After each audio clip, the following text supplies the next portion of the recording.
Atomic Habits is a popular habit transformation book authored by James Clear.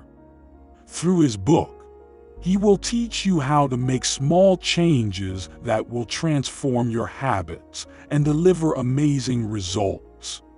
James Clear reveals habit formation techniques and practical strategies that will teach you how to form good habits and break bad ones. You can master tiny behaviors that will lead to remarkable results. Let's hear some of the useful quotes from the book Atomic Habits. Decide the type of person you want to be. Prove it to yourself with small wins.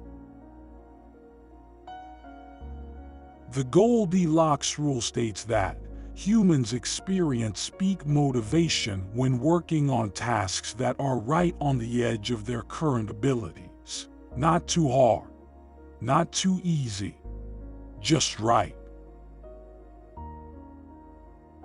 Perseverance, grit, and willpower are essential to success. But the way to improve these qualities is not by wishing you were a more disciplined person, but by creating a more disciplined environment.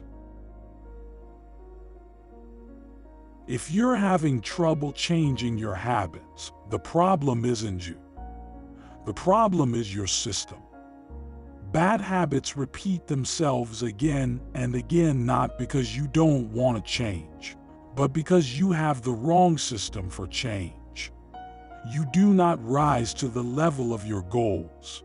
You fall to the level of your systems. Becoming the best version of yourself requires you to continuously edit your beliefs and to upgrade and expand your identity. Negative thoughts compound. The more you think of yourself as worthless, stupid, or ugly, the more you condition yourself to interpret life that way. You get trapped in a thought loop. The same is true for how you think about others. Once you fall into the habit of seeing people as angry, unjust, or selfish, you see those kind of people everywhere. A very small shift in direction can lead to a very meaningful change in destination. At some point, everyone faces the same challenge on the journey of self-improvement. You have to fall in love with boredom. It's hard to change your habits if you never change the underlying beliefs that led to your past behavior. You have a new goal and a new plan, but you haven't changed who you are. Put another way, the costs of your good habits are in the present. The costs of your bad habits are in the future. When preparation becomes a form of procrastination, you need to change something. You don't want to really be planning. You want to be practicing. True behavior change is identity change. You might start a habit because of motivation, but the only reason you'll stick with one is that it becomes part of your identity. Whenever you feel authentic and genuine, you are headed in the right direction. The work that hurts you less than it hurts others is the work you were made to do. Each book you read not only teaches you something new, but also opens up different ways of thinking about old ideas. As Warren Buffett says, that's how knowledge works. It builds up, like compound interest. How can I make it obvious? How can I make it attractive? How can I make it easy? How can I make it satisfying? Your behaviors are usually a reflection of your identity.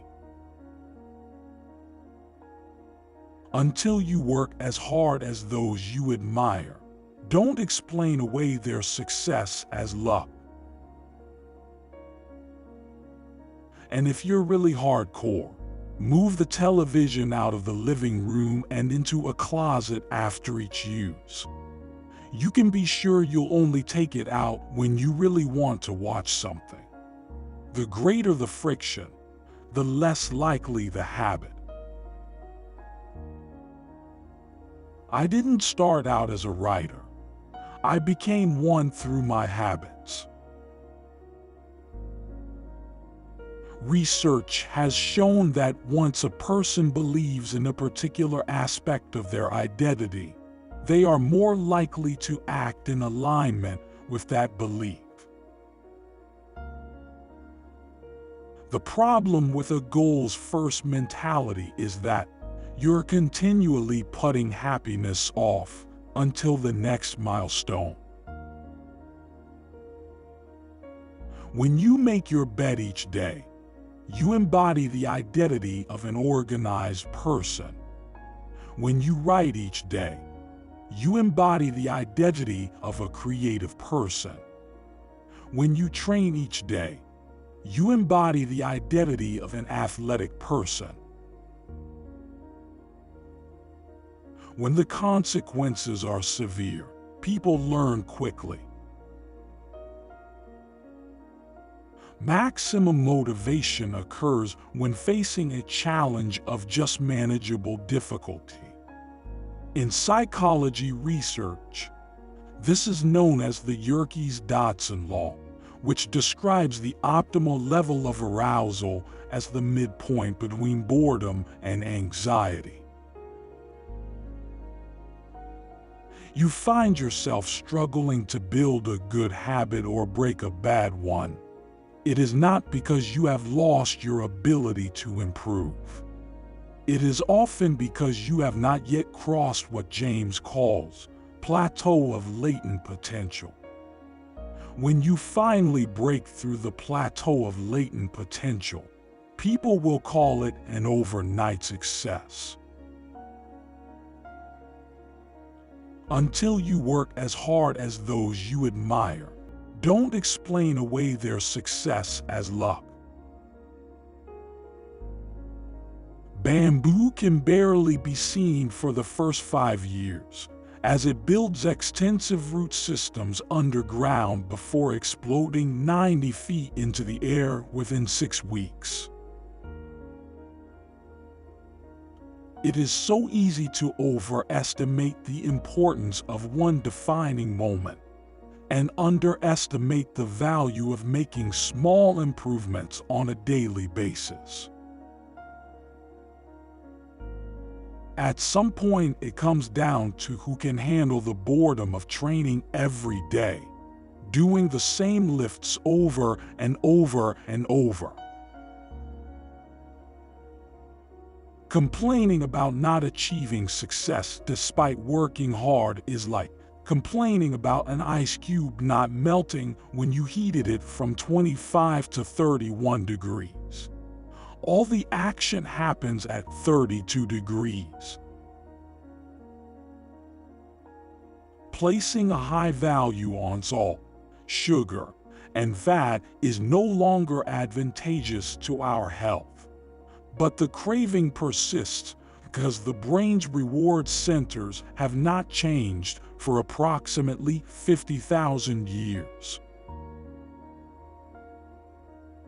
Behavior that is incongruent with the self will not last.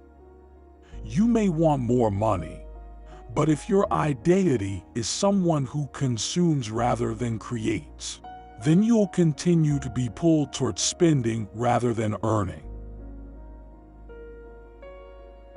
A commitment device is a choice you make in the present that controls your actions in the future.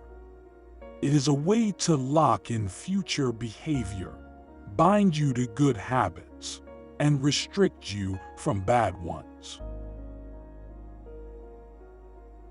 In the last 100 years, we have seen the rise of the car, the airplane, the television, the personal computer, the internet, the smartphone, and Beyoncé. Why is it so easy to repeat bad habits and so hard to form good ones? You need to know who you want to be. The most practical way to change who you are is to change what you do. Your brain has far more neural circuitry allocated for wanting rewards than for liking them.